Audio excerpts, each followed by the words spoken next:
Nature's whim. Nature's whim. Naturwim. Nature's whim.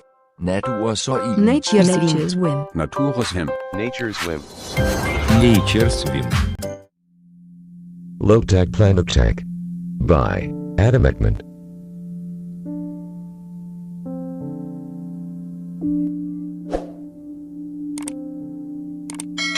If you are passionate about aquascaping but you do not have much time to take care of your tank, you might have a problem.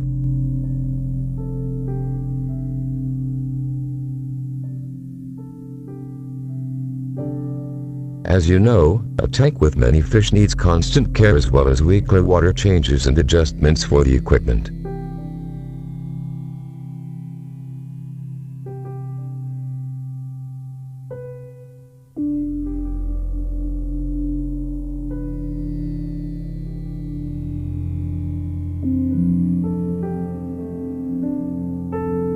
If this seems arduous yet you really want an aquarium, you may want to get ready to install your first Low Tech Planet Tank.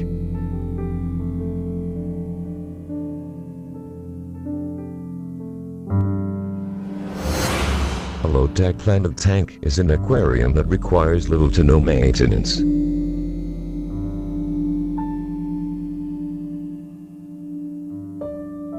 You don't have to change the water very often or worry about equipment, and the combination of plants, lights, and substrate make the tank simpler, but also easier to maintain.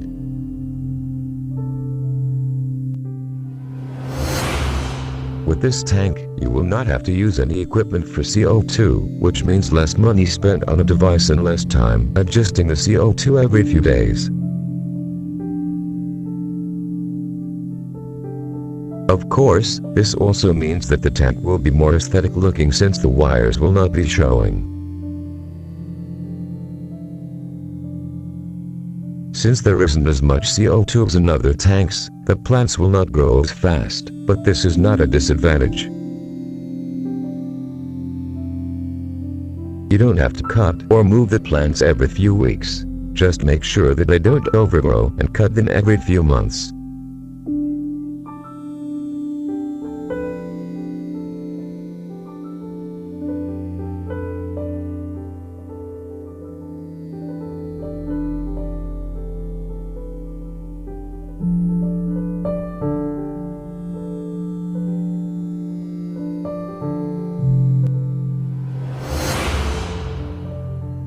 Since your plants will not grow overnight, you don't have to worry about different kinds of substrate and fertilizers. Any simple, classic substrate from the pet supply store will work, and you will only add fertilizers in the water every few months.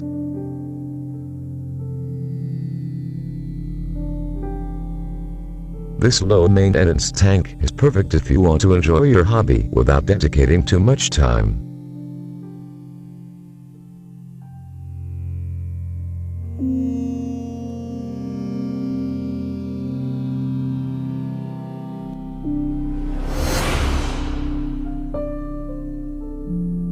The biggest disadvantage for many people is the lack of fish.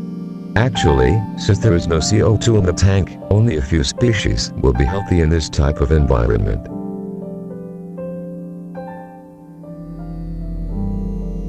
In general, low-maintenance fish will be just fine, but not if there are too many. The more fish you have, the higher the levels of ammonia, meaning your fish will not become unhealthy and algae will appear. As for the plants, not all types will survive in this environment. If you choose the right plants from the very beginning, you will save yourself the trouble of starting over if your plants die.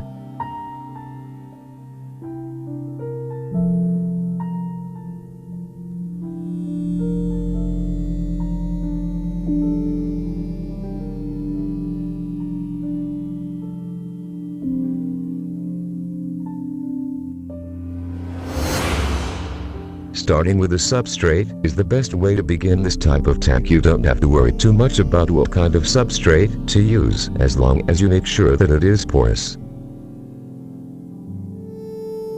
Soil substrates are tempting, but you never know for sure how healthy they will be for your fish.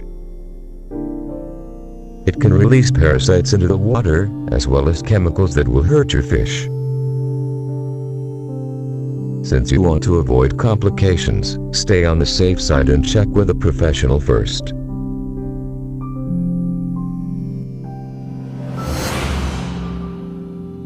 Lighting is very important in this kind of tank. If you use powerful lights, you will notice that algae will appear in only a few days.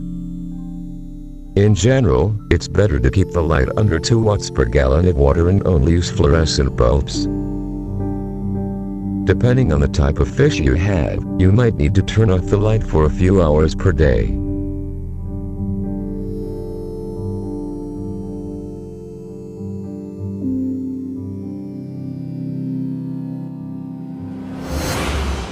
Plants are the central element of this tank. Therefore, you have to pay special attention to what types of plants you choose and how you plant them.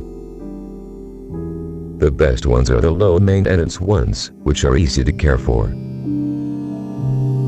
It is important that 90% of the substrate is filled with plants to give you the right amount of CO2 for your fish to survive in this small ecosystem.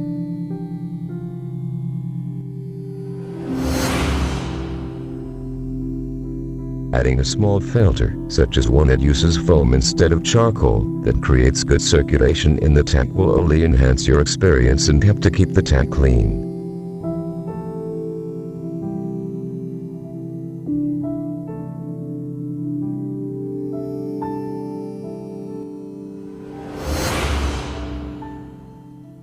Once everything is set up, you will have to keep your tank free of fish for a few weeks.